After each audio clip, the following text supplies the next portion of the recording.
Куда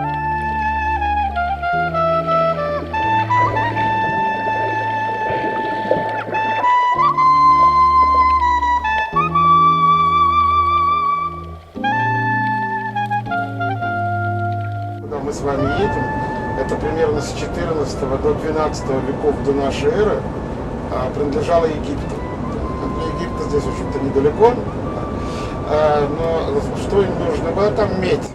Что мы сейчас с вами сделаем? Да, мы с вами поднимемся наверх и спустимся с другой стороны. В фильме, кстати, показывали, да, вот эти столбы царя Соломона, и с той стороны там остатки египетского храма. Да?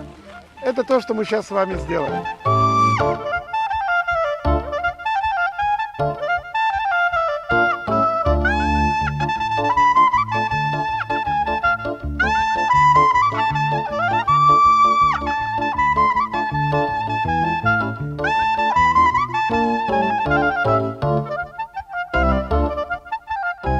Итак, друзья, да, значит, сейчас мы с вами едем в Скинию, да. Вообще у нас в программе это Скиния, да, здесь мы только проезжаем, не останавливаемся, но мы с вами сделали еще и поднялись и прошли вот этот маршрутик небольшой, но очень красивый. Welcome everybody. You're all from the States, right? We're from a Russian background. Where do you live in the States now? In Seattle, Washington. Cool, very cool. Welcome to Israel. Welcome to the life-size replica of the tabernacle. All right, my name is Ben, and I'll be taking you through today. If you have any questions or anything like that, you can just feel free to stop and ask, all right? Now, this is a life-size replica of the tabernacle from the book of Exodus. It's built according to the measurements and the specifications, as much as possible according to what's found, mostly beginning in chapter 25, if you want to go over it. All right? So this is right after the Exodus. The children of Israel get to Mount Sinai, and that's where Moses receives the commandment to build the tabernacle. God tells Moses, build me a sanctuary, you could also call it like a holy place, so that I can dwell inside my people. It's built by all the children of Israel. They all give the materials for the building of the tabernacle. They all help in the construction of the tabernacle. Once it's finished, though, only one tribe is in charge of working here. That's the tribe of Levi. So the Levites are in charge of taking it apart, putting it back together, moving it, carrying it. That's the work of the Levites. Some of those Levites are chosen to be the priests. The first high priest is Aaron, that's the older brother of Moses, and the first priests are his 4 sons, Nadav, Avihu, Elazar, and Itamar. Those are the people that you would meet over here at the entrance to the tabernacle at the gate. If you're bringing a sacrifice, or if you have a question about something, about the purity or impurity laws, all those different things, a lot to know over there, this is where you'd meet the priests. This is the eastern side. If you look in the book of Exodus, it doesn't use meters or feet, it uses cubits. 1 cubit is from the end of the fingers to the end of the elbow. That's 1 cubit. And it's about 40 centimeters, about 18 inches. Okay? That's the measurement I'll be using inside, so just keep that in mind. When I say 1 cubit, for example, this colored curtain, see this screen? This was 20 cubits, for example. That's what the Bible says. Okay? So let's continue in front of the altar. So now we entered into the courtyard of the tabernacle. The tabernacle, let's say this whole place, this whole compound, is divided into 3 places. You have the courtyard, that's where we are now. You have the holy place, and you have the Holy of Holies. The entrance to every one of these 3 areas is always on the eastern side, so this is the first entrance, and there's a screen. The second entrance is the second screen, and the third entrance into the Holy of Holies is the third screen. That's the entrance into the most holy place. We'll talk about that later. First of all, a couple of measurements. The place itself is 50 cubits by 100 cubits and 5 cubits high. The altar of sacrifice was 5 cubits by 5 cubits by 3 cubits high. The building in the back where the Holy and the Holy of Holies is, that's 10 cubits high. So this is life size. These are the measurements from the Bible. Now the first thing that you'd see as you're stepping in is the altar of sacrifice. If you read through the book of Leviticus especially, you'll see that there are many different kinds of sacrifices. There's a lot of work for the priests and for the Levites. So you're probably, when reading through it, at least I'm telling myself that I'm happy I'm not a priest or a Levite. There's a lot of work, there's a lot of things they're doing over here, and their work is continuous, it is without end. Okay? The priests are out of work when people stop sinning. So that never happens. The priests have a lot of work. Okay? Most importantly, what happens over here is the payment for sin is made. The whole reason why the tabernacle exists is because God wants to dwell inside His people. God wants to be in relationship with people, not to be disconnected from them, not to be far from them, but for them to understand exactly who He is. God says, I am holy, therefore you need to be holy as well. But sin is when you go against God, when you go against the character of God, something that He wouldn't do. That's called sin, and that causes you to be separate from God. So the most important work of the priest is to be continuously making payment for that sin so that a person can actually be in God's presence. So how is that done? How do you pay for sin? Okay, is it 5 gold coins? Do you wash it away with water? Do you just do a lot of good things and then people forget about that bad thing? That's not how to work. It's only through a sacrifice. What's the punishment of sin? What's the result of sin? Death, right? Which means that if you don't want to die for your own sin, you need to bring somebody else who will die for your sin. So do I go grab my neighbor, drag him over here? Can I do that? Why not? I mean, it's not nice, but what if he wants to die for my sin? He's not pure, because every person has sin. So even your neighbor, even the nicest neighbor that you might have, still cannot die for your sin. That's why animal sacrifices are brought over here, because animals can sin, so they're a symbol of being without sin. They're a symbol of being pure. That's why a sacrifice without blemish is always brought over here to the gate. And then the life of the animal is taken instead of the life of the person. So you can see how that's an exchange. So that blood is taken from the animal and it's put on the 4 horns of the altar, and then the rest of the blood is poured around the altar at its base, showing that the payment for sin is made so that the person actually goes free, and then the animal gets to live with the judgment of the sin of the person who went free. That's what a sacrifice is. It's an exchange. It's a substitution. So here we have the wash basin. The wash basin was made out of copper and it does not have any measurements on it. Okay, no weight. No cubits are actually given on the wash basin. And here I remind people that we're talking about the tabernacle and not the temple.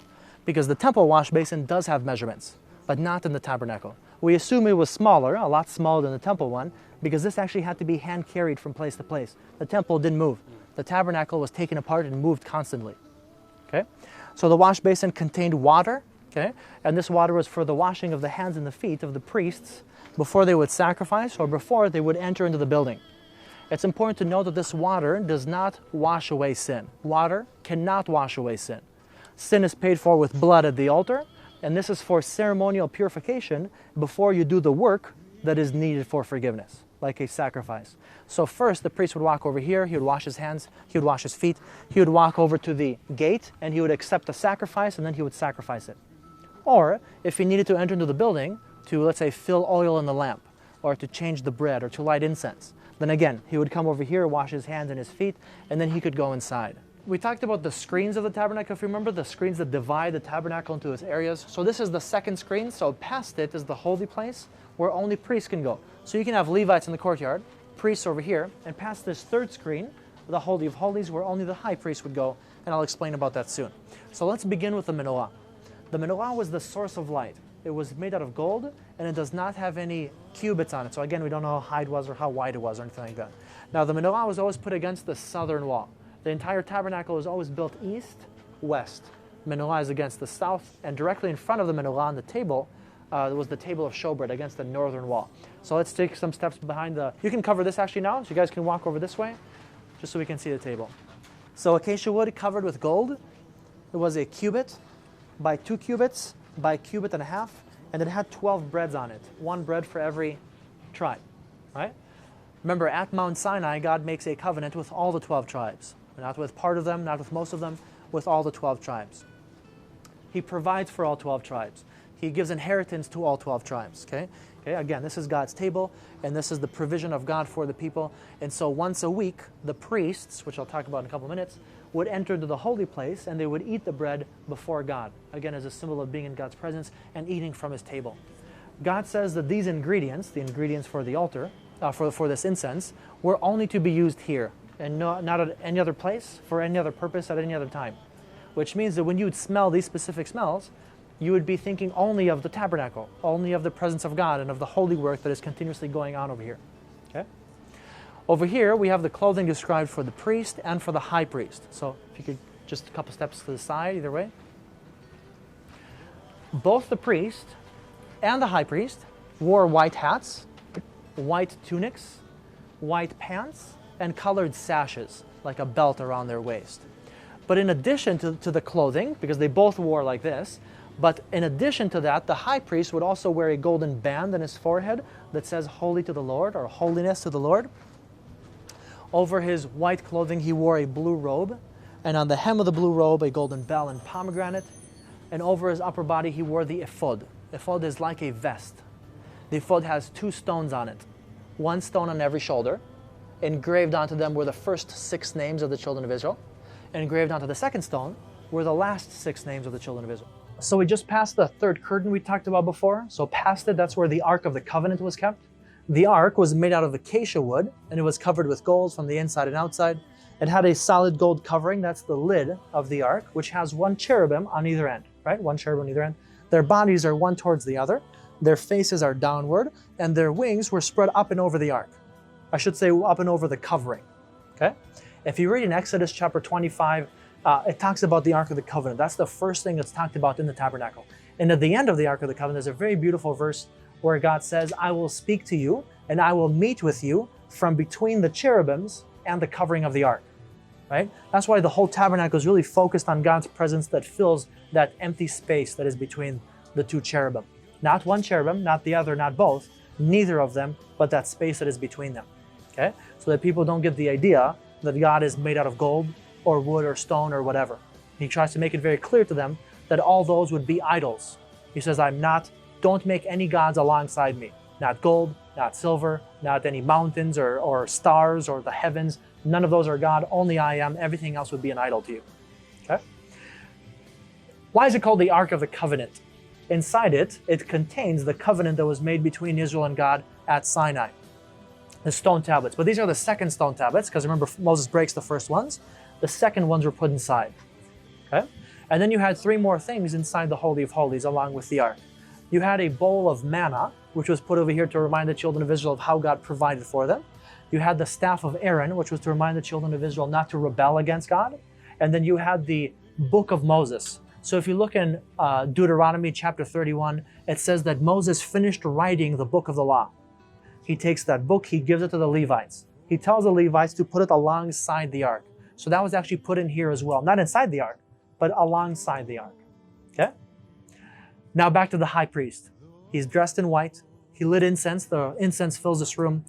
He enters inside and he takes the blood that's with him and he dips his finger in the blood and he has to sprinkle the blood 7 times on the covering of the Ark, as well as in front of the Ark, on the incense, and on the altar of sacrifice.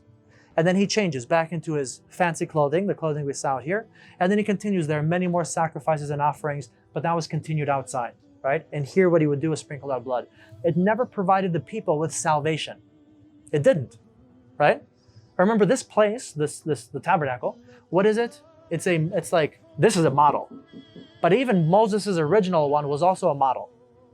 Because God tells him, build it according to what I've shown you when you were on the mountain, okay? He says, build it according to like the outline that I showed you. So it's not the real thing, it's just a copy of. In the same way that an embassy of a country is not the country itself, it's just like a representation of it. And in some ways, it's temporary. Just like this was temporary. It's not God's actual dwelling place, okay? God does not live above a little box or anything like that, right? This was God's embassy, you could say, on earth. The place where he can meet with the people. But eventually this place was destroyed by people because people built it, and so people can destroy it, okay? So if this was temporary and just a model of, so were the sacrifices. Also, the sacrifices were kind of the right idea, but they were never enough to provide salvation. Same with the priests. They were doing what they were supposed to do. They should have done it, but they could never perfectly provide atonement for the people. And again, these sacrifices never provide forgiveness. God knows that. That's why he says in the book of Jeremiah, chapter 31, he says that he will make a new covenant. This was a covenant. This came into being because of a covenant that God made with Israel at Mount Sinai. This is the temple of the covenant of Sinai. But in Jeremiah 31, he says he will make a new covenant. He says that this new covenant will not be exactly like the old covenant, the covenant that he made with them when he took them out of the land of Egypt. What's the new covenant for? First of all, let's ask, where is it written? Okay? Where's the covenant of Sinai written? Where is it written? What's that? In the Old Testament, yeah, but on tablets of stone. That's why they're called the tablets of the covenant. Okay? Luchot HaBrit, the tablets of the covenant. And those were the ones that were put inside the ark. Where's the new covenant written? That's the law, that's the covenant. Where's the new law? Where's the new covenant written? God says on the heart, right? God's finger wrote it onto the tablets of stone, but this new covenant, he says, I will still write it, but this time I'm going to write it on their hearts, as opposed to just laws that they have to keep, of things they should do and things that they shouldn't do. How many laws do you need to give a person in order to make them go on the straight and narrow? No end to that either. Every game, every sport, every courtroom, every year has more and more laws, not less and less. Because if people don't want to keep the law, they'll always find ways to break the law without officially breaking the law. Okay? God knows that obviously as well. And that's one of the reasons why people could never actually do anything perfectly. They always had that sin because they can't keep God's law. Naturally, people don't keep God's law. You don't have to teach a person to sin. Okay? They naturally will do that. Now, what's the purpose of that new covenant? Okay? Covenants have a purpose. What's the purpose of the new covenant that's talked about in Jeremiah 31? It says that he will forgive their sins and remember their iniquities no more. If this was enough for the forgiveness of sin, then why do you need a new covenant that's for the forgiveness of sin? Again, because this was showing what needs to be done. The law, what we talked about today, is like a mirror. Okay? A mirror never made anybody look good. It just shows you what you need to fix. Okay? Right? And the same way the law does not make you perfect, it just points out in what ways you're going against God. It doesn't make you any better. Okay? What's the blood of the new covenant? The blood of this covenant, the blood of the covenant of Sinai. If you remember, Moses takes the blood and he takes and the blood of the bulls and he throws it on the people and he says, this is the blood of the covenant that the Lord your God has commanded you. Okay, so what's the blood of the new covenant?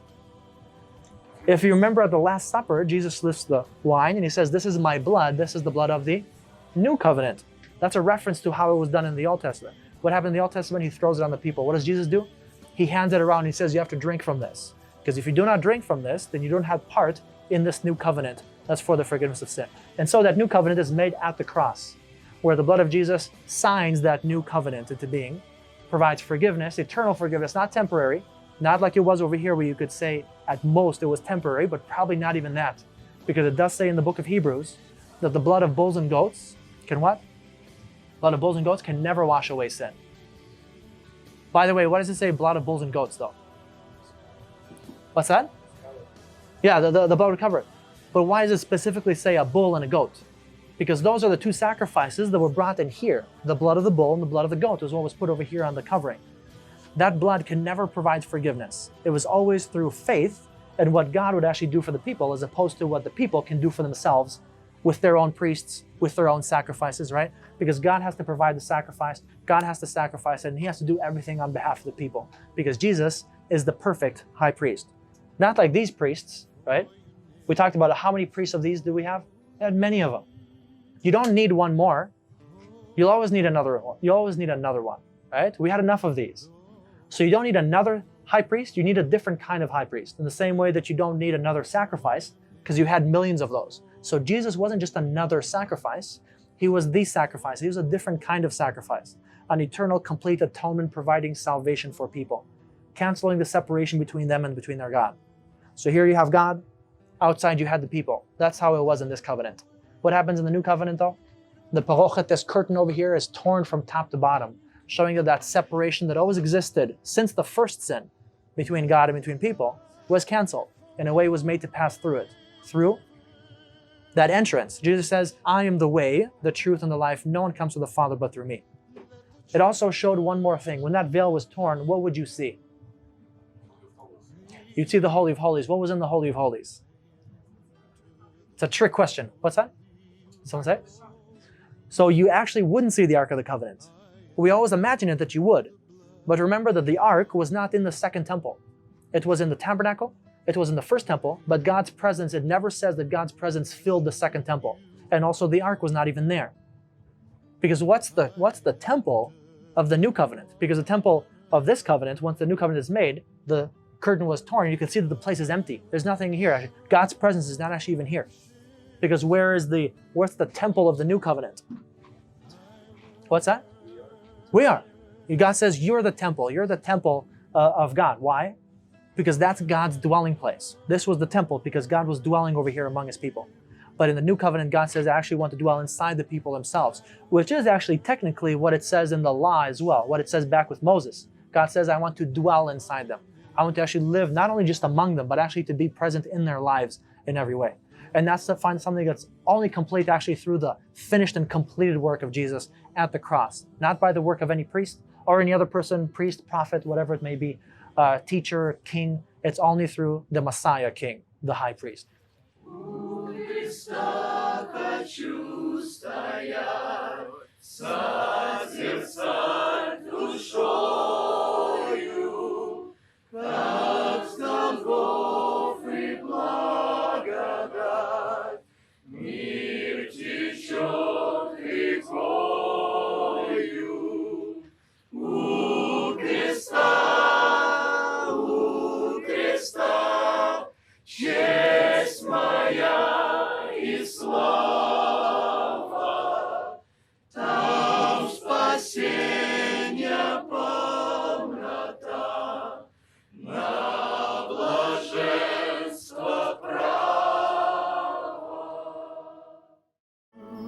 Oh.